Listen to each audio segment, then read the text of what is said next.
जैसा कि दोस्तों 27 नवंबर 2025 में दीनदयाल उपाध्याय यूनिवर्सिटी के जितने भी स्टूडेंट हैं जो कि बीएससी 5th सेमेस्टर के हैं, उनके बॉटनी का पेपर जो कि पेपर फर्स्ट था, जिसका टाइटल है plant physiology metabolism and biochemistry, ये पेपर संपन्न हुआ है। और आप में से बहुत सारे बच्चों ने कमेंट करके बोला कि सर आप इस पेपर का सॉल्यूशन लेकर आइए। तो हमारा आज का ये वीडियो आपके बॉटनी फर्स्ट पेपर का सॉल्यूशन है। तो जिन बच्चों ने पेपर दिया हुआ है वो जल्दी से इस पेपर का सॉल्यूशन देख लें।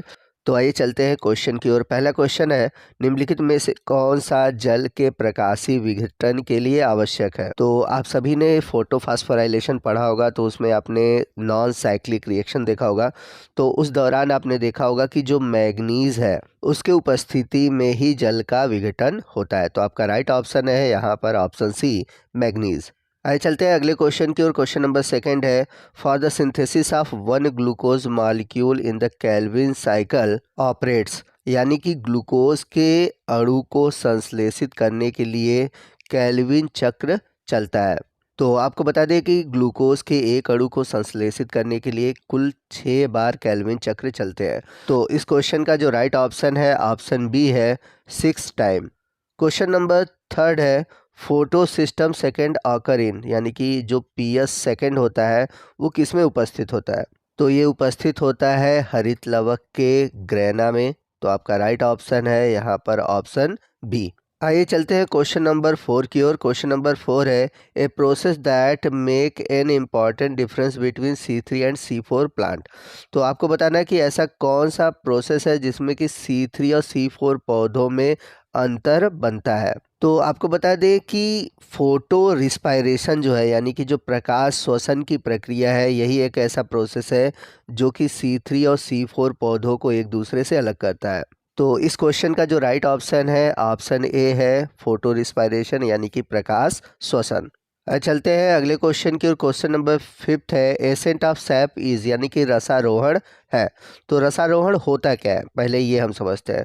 तो रसारोहण वह प्रक्रिया है जिसमें कि जो वाटर है वो रूट से लेकर ऊपर की ओर जाता है। यानी कि आप ये बात याद रखिएगा कि एसेंट ऑफ सैप यानी कि रसारोहण हमेशा नीचे से ऊपर की ओर होता है और ये एक यूनिडायरेक्शनल प्रोसेस है।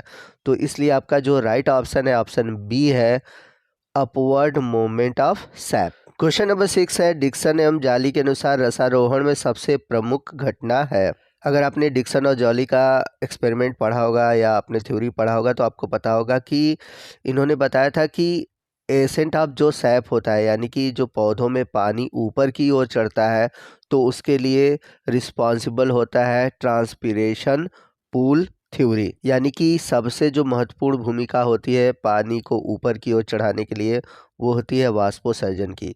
तो यहाँ पर आपका जो राइट ऑप्शन है ऑप्शन बी है, ट्रांसपिरेशन। अब इसी क्वेश्चन से जुड़ा हुआ मेरा एक क्वेश्चन आपसे है कि जब पानी ऊपर की ओर चढ़ता है तो ट्रांसपिरेशन की ज़रूरत तो पड़ती है, लेकिन वो एक ऐसा कौन सा चीज़ है जिसमें कि वाटर के मॉलिक्यूल के बीच एक अट्रैक्शन फोर्स लगता है, उस फोर्स का नाम बताना है आपको।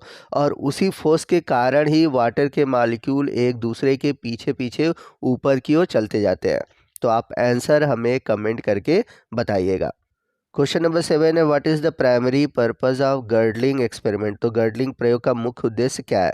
तो अगर आपने गर्डलिंग एक्सपेरिमेंट पढ़ा होगा तो आपको पता होगा कि इसमें कहते क्या है कि पेड़ की जो बाहरी लेयर है, जो फ्लोएम वाला पार्ट है, उसको काट कर हटा देते हैं। और हम सभी जानते हैं कि फ्लोएम के थ्रू ही पौधे जो है फूड को ट्रांसलोकेट करते हैं, यानी कि पत्तियों में जो बना हुआ भोजन है वो फ्लोएम के थ्रू ही अन्य भागों में जाता है। तो ये जो प्रोसेस है, ये जो एक्सपेरिमेंट है, ये पौधों में खाद्य स्थानांतरण के अध्ययन को दिखाता है। तो आपका राइट ऑप्शन है ऑप्शन सी। क्वेश्चन नंबर 8 है, which of the following is essential to the growth of the root tip, यानी कि जो जड़ों की शीर्ष है उसकी वृद्धि के लिए कौन सा तत्व आवश्यक है। तो इस क्वेश्चन का जो राइट ऑप्शन है ऑप्शन सी है, कैल्शियम। क्वेश्चन नंबर 9 है, व्हेन पीएच राइजेज, यानी कि जब पीएच बढ़ता है तो उस दौरान क्या होता है। यानी कि यहाँ पर स्टोमेटा के सेंस में पूछा है। तो आपको बताना है कि क्या स्टोमेटा खुलता है, बंद होता है या फिर कोई प्रभाव नहीं पड़ता। तो आपको बता दें कि जब पीएच बढ़ता है तो स्टोमेटा खुल जाते हैं। तो आपका राइट ऑप्शन है ऑप्शन ए।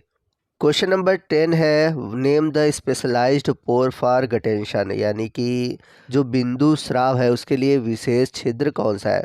तो आप सभी ने पढ़ा है कि ट्रांसपीरेशन होता है स्टोमेटा के थ्रू, और जो बिंदु स्राव होता है यानी कि जो गटेंशन होता है वो होता है हाइडेथोड्स के थ्रू।